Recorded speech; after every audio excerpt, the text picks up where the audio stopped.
মাসালার ক্ষেত্রে আমরা মনে রাখবো যে বর্তমান জামানায় ওলামায়ে কেরামের ফতোয়া হলো, বিশেষ করে আমাদের বাংলাদেশে যে সকল ব্যাংকিং ব্যবস্থা আছে, এটা আপনি গ্রামীণ ব্যাংক বলেন, যে ধরনের ব্যাংকিং বলেন না কেন, চাই সেটা ইসলামী ব্যাংকিং নামে পরিচিত হোক, যাই কিছু হোক না কেন, তারা যদিও বলবে আমরা ইসলামী ব্যাংকিং ব্যবস্থা চালু করছি, কিন্তু ওখানে এমন কিছু নিয়ম কানুন করা হয় যেগুলো ইসলামের সাথে সাংঘর্ষিক হয়ে যায়।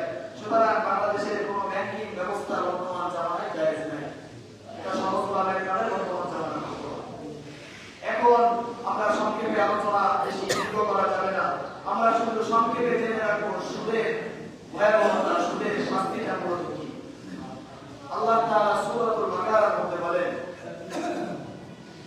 الذين يأكلون الربا لا يقومون إلا كما يقوم الذي يتخبطه الشيطان من المس। আল্লাহ তাআলা বলেন, যে সকল বান্দারা দুনিয়ায় থাকা অবস্থায় সুদের সাথে জড়িত থাকে, যারা সুদ খায়, এদের অবস্থা কিয়ামতের ময়দানে এত ভয়াবহ হবে, এত ভয়াবহ হবে, তারা যখন কিয়ামতের ময়দানে উঠবে, ওঠার সময় তাদের অবস্থা হবে এমন। একজন ব্যক্তিকে যদি কারেন্টে শর্ট দেওয়া হয়, যদি কারেন্টের কোনো বৈদ্যুতিক তার শরীরে লাগানো হলে সে যেরকম কম্পন করতে থাকে, সে যেরকম ছটফট করতে থাকে, কিয়ামতের দিন ওই ব্যক্তিকে যখন উঠানো হবে, লা ইয়াতাখাব্বাতুল্লাহ ইয়াকুমুনা ইল্লা কামা ইয়াতাখাব্বাতুহু শাইতানু মিনাল মাস। শয়তান একজন মানুষের গায়ে আছর করলে, জিন ধরলে মানুষ যেরকম ছটফট করতে থাকে, ওই ব্যক্তিও ঠিক কিয়ামতের দিন এইভাবে উঠবে। সে সঠিকভাবে স্ট্রংভাবে দাঁড়াতে পারবে না, সে শুধু এরকম ছটফট করতে থাকবে।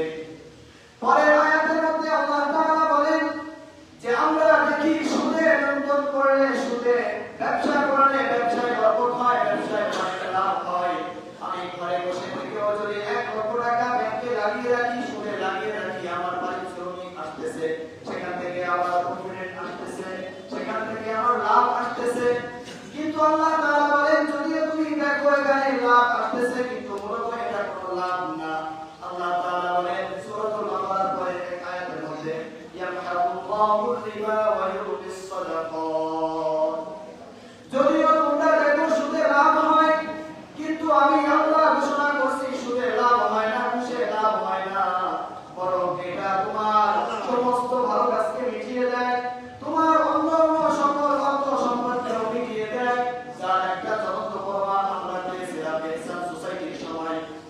অনেক মানুষ নিজেদের অনেক কষ্টের জমানো টাকা সেখানে জমা রেখেছিল কিসের লোভে, যে আমার টাকায় অনেক অনেক বেশি সুদ আসবে।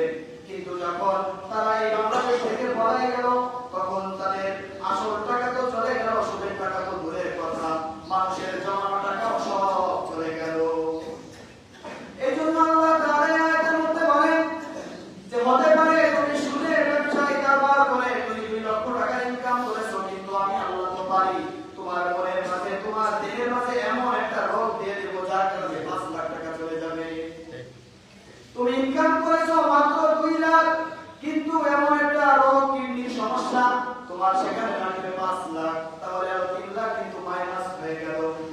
এটাই আল্লাহ তাআলা বলেন, ইয়ামহাকুল্লাহু রিবা ওয়া ইউরবিস সাদাকাত, আল্লাহু লা ইউহিব্বু কুল্লা কাফফারিন আথীম। পরের আয়াতের মধ্যে আল্লাহ তাআলা সরাসরি যুদ্ধের ঘোষণা দিচ্ছেন। নাউযুবিল্লাহ বলেন, আল্লাহ তাআলা বলেন, ইয়া আইয়ুহাল্লাযীনা আমানু তাকুল্লাহা ওয়া যারু মা বাকিয়া মিনার রিবা ইন কুনতুম মুমিনিন। হে আমার মুমিন বান্দারা, যদি তোমরা আল্লাহর প্রতি ঈমান এনে থাকো, যদি তোমাদের ঈমানের পরিপূর্ণতা থেকে থাকে, তাহলে অবশ্যই ওয়া যারু